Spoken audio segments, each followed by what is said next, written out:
Traders academy, my self Nandini. So हमारा आज part 2 है चैप्टर 4 के इकोनॉमिक्स का। हमारा पार्ट 2 है। पार्ट 1 का डिस्क्रिप्शन में आपको लिंक मिल जाएगा, तो पहले आप पार्ट 1 देखिए, आपको तभी समझ में आएगा। ये जो भी आप पढ़ेंगे आगे आपको तभी समझ में आएगा जब आपने पार्ट 1 पढ़ा होगा। आज हमारा पार्ट 2 है और लास्ट पार्ट है इस चैप्टर का। थोड़ा सा पार्ट रह गया था इस चैप्टर का, तो मैंने सोचा मैं दूसरे पार्ट में करा दूंगी, वरना बहुत ज़्यादा हो जाता है एक टाइम के लिए।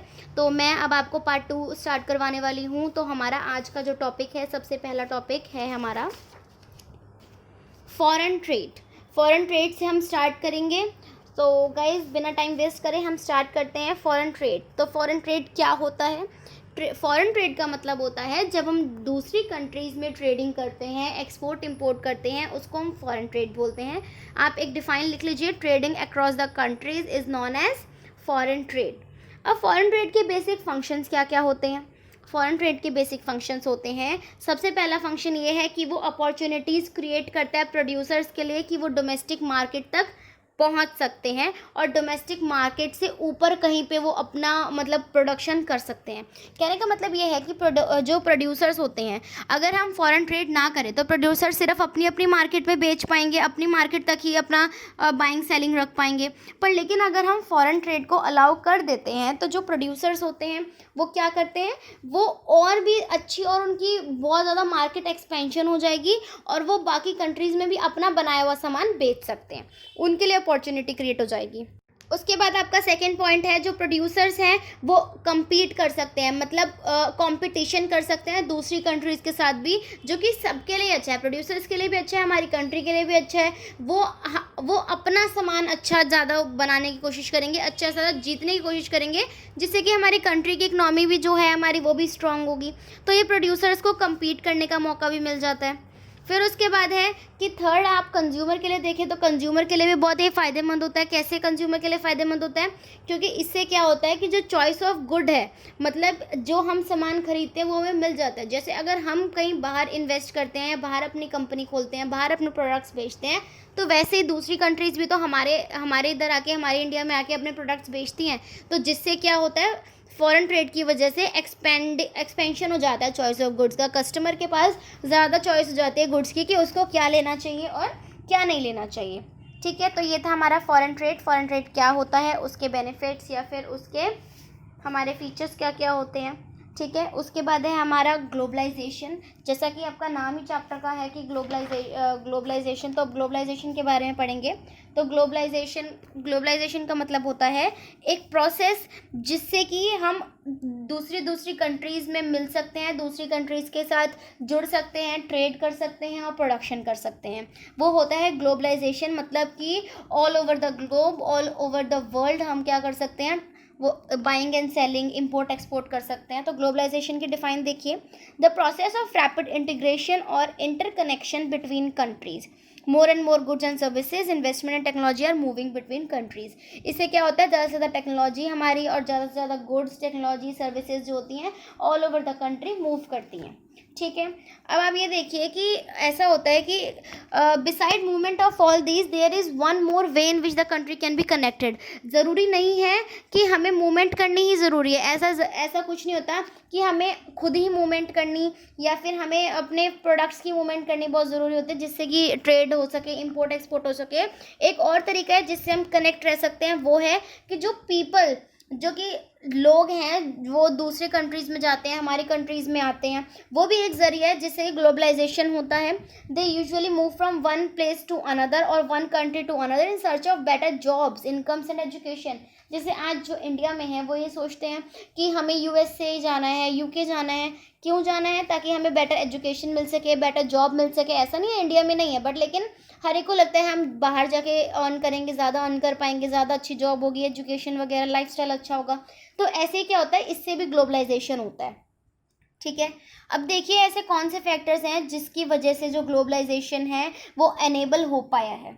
तो पहला है आपका टेक्नोलॉजी की वजह से जो है ग्लोबलाइजेशन एनेबल हो पाया है।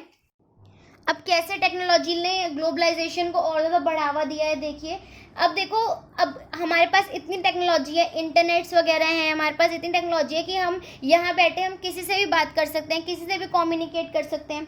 तो हमारी टेक्नोलॉजी जो है, टेक्नोलॉजी ने हमारा इतना ज़्यादा वो कर लिया है, हमारे इतनी ज़्यादा सक्सेस हो गई है हमारी टेक्नोलॉजी की, सबसे ज़्यादा इन्फॉर्मेशन और कम्युनिकेशन टेक्नोलॉजी हमारी सक्सेसफुल हुई है। जैसे कि हम यहाँ बैठे बैठे भी हम किसी से भी बात कर सकते हैं और किसी के साथ भी हम कुछ भी कनेक्ट कर सकते हैं, ठीक है। तो इस तरीके से टेक्नोलॉजी जो है ग्लोबलाइजेशन को बढ़ावा देती है। दूसरा आपका है liberalisation of foreign trade and foreign investment policies. Liberalisation, foreign trade और फॉरेन इन्वेस्टमेंट पॉलिसीज़ का जो लिबरलाइजेशन हुआ है, अब उसका क्या मतलब है कि जो फॉरेन ट्रेड पे बैरियर्स थे या फिर फॉरेन इन्वेस्टमेंट पे जो बैरियर्स थे उनको हटा दिया गया है, जिससे कि हम फ्रीली इन्वेस्टमेंट, फ्रीली ट्रेडिंग कर सकते हैं, ठीक है। तो ये भी एक बहुत बड़ा पॉइंट है जिसकी वजह से ग्लोबलाइजेशन पॉसिबल हो पाया है इतने बड़े स्केल पे।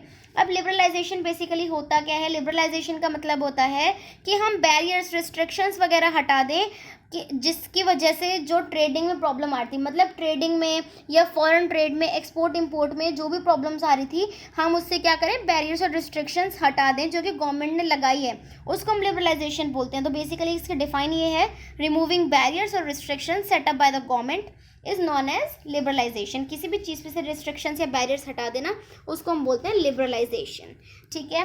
तो ये 2 पॉइंट्स थे जिसकी वजह से जो हमारी ग्लोबलाइजेशन है वो ज़्यादा से ज़्यादा एक्सपैंड हो रही है और ज़्यादा से ज़्यादा सक्सेसफुल हो रही है। अब हम आएंगे world trade organisation. World trade organisation WTO क्या होता है? ये एक वो ऑर्गेनाइजेशन होती है जिसका एम होता है कि इंटरनेशनल ट्रेड पे से टैक्सेस या बैरियर्स, रिस्ट्रिक्शंस को हटाया जाए, ठीक है।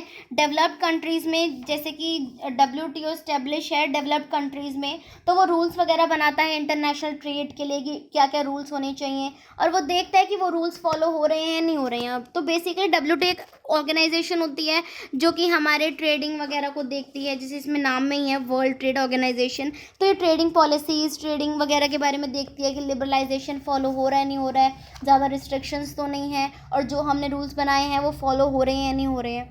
तो अगर हम आज की बात करी जाए तो 164 कंट्रीज़ जो हैं वर्ल्ड की, वो WTO की मेंबर हैं, ठीक है।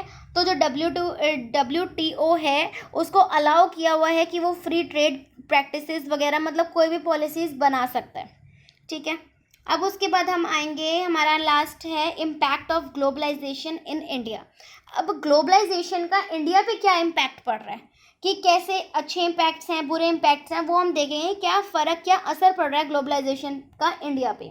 तो पहला ये है आपका कि MNCs बढ़ गई हैं तो उनके साथ उनकी इन्वेस्टमेंट बढ़ गई है, ठीक है। अब इन्वेस्टमेंट बढ़ रही है तो एम्प्लॉयमेंट और टेक्नोलॉजी अपॉर्चुनिटीज़ बढ़ती हैं हमारे लिए।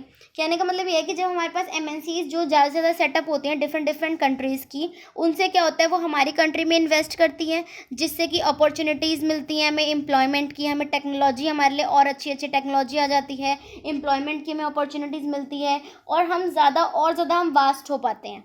जैसे हमने अभी MNCs के वो पढ़े थे एडवांटेजेस। उसके बाद सेकंड है हमारा, जो टॉप इंडियन कंपनीज़ हैं उनको बेनिफिट मिलता है कि वो और ज़्यादा कंपटीशन कर सकती हैं, बाहर की कंट्री से और ज़्यादा वो कंपटीशन कर सकती हैं, ठीक है। फिर उसके बाद ये है कि जो लार्ज इंडियन कंपनीज़ हैं वो मल्टीनेशनल्स भी बन सकती हैं। जैसे जो हमारी कंपनीज़ हैं वो भी तो बाहर कहीं पे अपनी ब्रांच सेटअप कर सकती हैं ना, तो वो भी तो मल्टीनेशनल कंपनीज़ बन सकती हैं खुद से। जैसे बाहर की कंपनीज आके हमारे इंडिया में इन्वेस्ट करती हैं, अपनी कंपनीज, अपनी ब्रांचेस खोलती हैं, वैसे ही हमारी इंडिया की कंपनीज भी खोल सकती हैं। तो ये तो फ़ायदा दोनों के लिए है ना। तो हमारे इंडिया के लिए क्या फ़ायदा हुआ कि जो इंडियन लार्ज कंपनीज हैं वो भी मल्टीनेशनल कंपनीज बन सकती हैं। उसके बाद फोर्थ है हमारा, अपॉर्चुनिटी मिलती है कंपनी को सर्विसेज वगैरह में, जैसे कि जो हमारी IT सर्विसेज वगैरह हैं उनको बहुत ज़्यादा अपॉर्चुनिटी मिलती है कि वो और अच्छे से सर्विसेज प्रोवाइड करवा सकती हैं, ठीक है। तो ये 4 पॉइंट्स थे आपके जो कि हमारे इंडिया पे इम्पैक्ट पड़ रहा है ग्लोबलाइजेशन का, वो बताया हुआ है यहाँ पे। तो ये था आपका इकोनॉमिक्स का छोटा सा चैप्टर जो कि 2 पार्ट्स में तो आया, पर लेकिन मैंने 2 पार्ट्स में इसीलिए करवाया ताकि आपको और इजीली समझ में आए और आप फ्री माइंड होके पढ़ सकें। ज़्यादा हम लेंदी पढ़ते हैं तो बोरियत होती है। तो तो ये आपका 4th चैप्टर था, globalisation and the Indian economy. बहुत ईजी चैप्टर था, वास्ट है, मतलब और जितना डिटेल्स में जाते जाओगे वास्ट है चैप्टर, बट लेकिन आप पॉइंट टू पॉइंट पढ़ोगे तो आपको और मज़ा भी आएगा, इंटरेस्टिंग भी लगेगा ये चैप्टर। ठीक है, तो यहाँ पे ये वाला चैप्टर तो ख़त्म हो गया। आप इसको पूरा किसी भी बुक में से चैप्टर रीड करना, ताकि आपको और ज़्यादा इन्फॉर्मेशन मिल सके, और ज़्यादा नॉलेज मिल सके, और आप पेपर में जाके खुद आंसर्स बना पाओ। ठीक है, तो क्योंकि आपको आंसर सिर्फ डायरेक्ट नहीं लिखने होते, कुछ ज़्यादा एक्सपेंड करके भी लिखने होते हैं, तभी आपको मार्क्स मिलते हैं। और हर आंसर को आपको पॉइंट्स में लिखना होता है। पॉइंट्स में लिखने की हैबिट और पॉइंट्स में लिखने की आदत आपको तब पड़ेगी जब मैं आपको क्वेश्चंस जो हैं, क्वेश्चंस वगैरह की वीडियो डालूंगी या क्वेश्चंस वगैरह कराऊंगी, तब आपको और अच्छे से समझ में आएगा कि हमें क्वेश्चन आंसर्स बोर्ड के पेपर में कैसे करने होते हैं। ठीक है, सो गाइज, अगर आपको कोई भी डाउट हो किसी भी से भी रिलेटेड, मतलब चैप्टर में किसी भी चीज़ से रिलेटेड डाउट हो, कुछ भी ना समझ में आया हो, कोई टॉपिक ना समझ में आया हो, तो आप मुझे कमेंट सेक्शन में कमेंट करके पूछ सकते हैं, मैं आपका डाउट वहाँ पे क्लियर कर दूँगी। और बस ये चैप्टर तो यहीं पे ख़त्म हो रहा है। So guys, I am ending this lecture here. Hope you like it, and if you like it, so please give it a thumbs up, and don't forget to subscribe and share my channel. So okay, bye bye guys, take care.